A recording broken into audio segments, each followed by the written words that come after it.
રહ્યા છે, દેશ વિરોધી કાર્યવાહી કરવા માટે બધાને ઉશ્કેરણી કરી રહ્યા છે, એન્ટી ડેમોક્રેસી એક્ટિવિટીઝમાં પણ એ લોકો ઇન્વોલ્વ છે. આ જે માહિતી હતી આ સિનિયર ઓફિસર્સ સાથે શેર કરવામાં આવેલી. એ પછી એક ટીમ બનાવવામાં આવેલી જેમાં SP K Siddharth, DySP Harsh Upadhyay, PI Manan Ojha, PI Mrinal Shah, PSI RC Vadhwana, PSI PR Vasava, police constable Bharat Chaudhary અને ડિમ્પલભા વાઘેલા, આ લોકોની એક ટેકનિકલ ટીમનો સૌથી પહેલાં ગઠન કરવામાં આવેલ.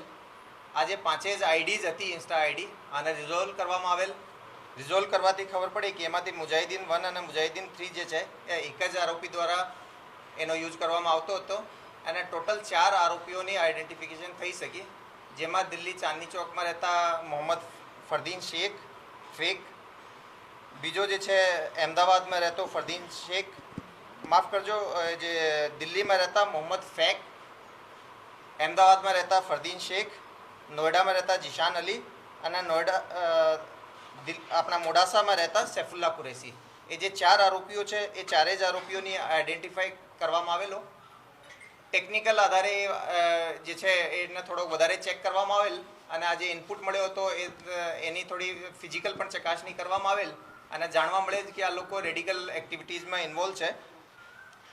આના પછી એક બહુ મોટી ટીમ બનાવવામાં આવેલ જેમાં DySP Harsh Upadhyay, DySP SL Chaudhary, Nikhil Brahmbhatt, JN Chavda, PB Desai, BH Korat, AS Chavda, YS Gujar, sub inspector Hemant Patel, BD Vaghela, SR Chavda, RR Rathod, BJ Patel, AR Chaudhary, AP Parmar, એટલા અધિકારીઓ અને બીજા લગભગ 25 કોન્સ્ટેબલીના મળીને એક ટીમ બનાવવામાં આવેલ. ટોટલ 4 ટીમ બનાવી.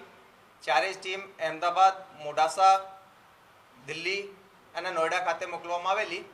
સૌથી પહેલાં જે અહેમદાબાદ ફતેવાડીમાં રહેતા ફરદીનને ડિટેન કરવામાં આવેલ. આને પાસેથી અલકાયદાથી રિલેટેડ ઘણો બધો લિટરેચર પણ મળી આવેલ. સાથે સાથે હાલમાં જ એના દ્વારા એક તલવાર પણ પ્રોક્યોર કરવામાં આવેલી હતી, એ પણ એનાથી સીઝ કરવામાં આવેલી. એના સ્ટેટમેન્ટ આધારે જાણવા મળેલ કે એના જે સાથી જે છે, જે ઇન્ફોર્મેશન મુજબના 3 માણસો છે એ પણ આને જોડે સંકળાયેલા છે. આને એટીએસ ખાતે લઈને એફઆઈઆર દાખલ કરીને એ બીજા 3 લોકોનો પણ આમનું નામ ખોલવામાં આવેલો. 3 જે ટીમો હતી એના દ્વારા બીજા 3 આરોપીઓને પણ પકડવામાં આવેલ.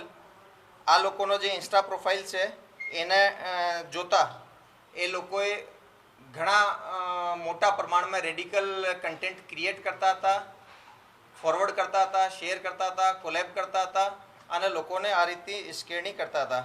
ઇન્સ્ટાગ્રામ ઉપર વિવિધ અકાઉન્ટ્સ પણ અને ગ્રુપ્સ બનાવેલા છે જેમાં એ બીજા લોકોને આ રીતે તૈયાર કરતા હતા.